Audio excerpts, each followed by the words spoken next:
Now, what did you see? What drew your attention to the sky in the first instance? Well, it was my wife Kathleen who first drew my attention to it.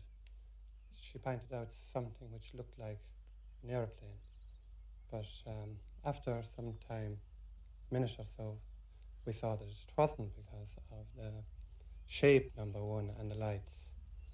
And at this stage, it consisted of, to our mind, it looked like a cloud with two lights shining out of it, but they weren't flashing on and off as you would see in an aeroplane. When we had travelled about 2 miles of the road, it had dropped to a level of about 100 feet from the ground. And how far away from it were you from it at this time? It's very difficult to say, but it looked like 150 to 200 yards. It was more or less hovering at this stage. Could you see a shape at this stage? No, just a mass of light. And it was coming down from the sky? It had come down, and at this stage it was hovering.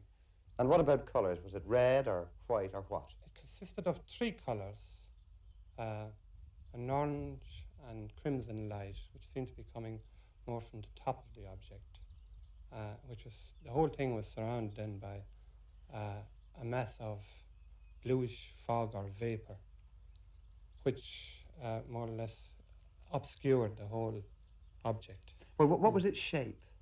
It was spherical, half a sphere, I suppose you could describe it. And did it actually come down and touch the ground? Well, I had been looking at it. When we got to the point where we saw it hovering, I stopped the car, switched off the lights and engine, to see if I could hear any noise. There was no noise from it.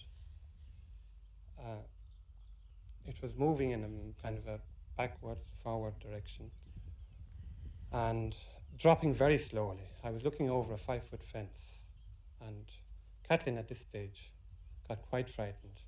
Well, what frightened you about it, Mrs. Shelley? I just couldn't understand what it was. Well, what did you think it was?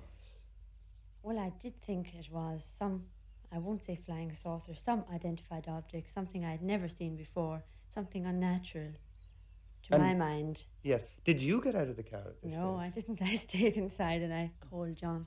But you had a clear view of it? Yes, I could. The window was down and I could see it, probably not as well as John saw it at the stage when it was hovering.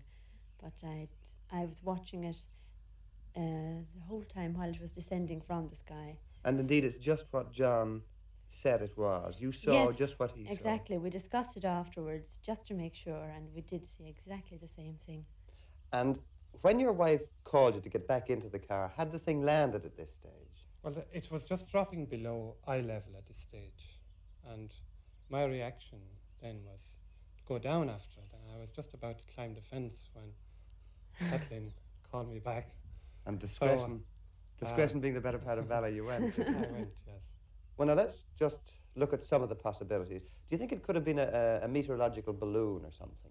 This was my first thought, actually, that it could have been something like that. But then, of course, I don't know very much about meteorological balloons, but I would have thought that it couldn't drop so fast from the sky. It dropped that distance in less than 3 minutes. Or possibly have been 30 feet on the height of a house. Yes. But what about bog mist of some sort? Did this occur to you? It did occur to me, yes. Well, now, you've had a week or more to reflect on this. Have you thought what it could possibly be?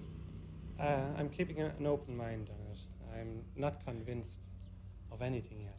But the Shelleys were not the only ones to make this odd sighting. Young Ellen O'Donnell was coming home 1.5 hours later with her boyfriend when she saw the lights too. I saw this strange object. I can't... over there, and... Up against the hill? Yes, up against the hill, and I just said to Teddy, there's something over there, and he said, don't mind it. What colour was it, Ellen? Oh, every colour, orange, crimson. I think there were a slight, There were lights coming out of it? No, not exactly. What shape was it, would you say? Shape. It Was was it- more round than anything else, I'd say. I'd say it was just something I An don't aeroplane, really know. maybe? No, I wouldn't say that at all. What about some sort of mist? Could it have been No, mist? I wouldn't say that either, because it was something I never saw before, and Well, did it frighten you? yes, it did. What did you do? Did you go straight home? I jumped into Teddy's arms.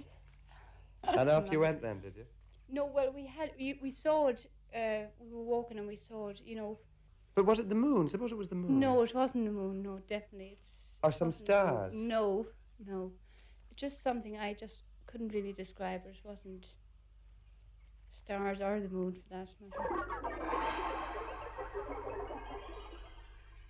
It was in this field, not far from the Mullinahone Creamery, that the Shelleys saw the object hover.